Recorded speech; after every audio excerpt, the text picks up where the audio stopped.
За гişүүдтэй өдрийн мэнд төргийе. За хуулийн төслийг бол дэмжиж байгаа.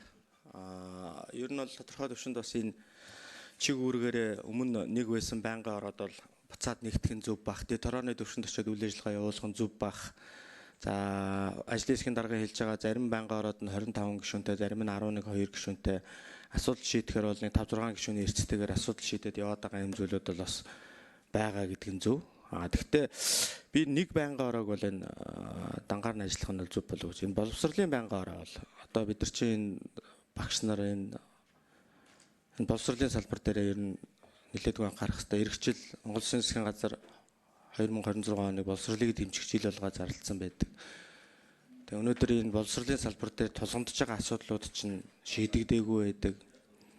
Олон асуудал байгаа учраас яг энэ боловсролын асуудлыг бол бас хэвээр нь байлгуул яасан юм бэ гэдэг юм санал.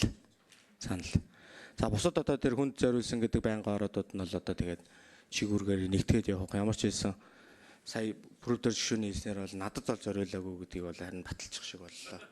Тэгэхгүй сүүлд нь бас хэрэгт орох магадaltaй учраас тийм ээ.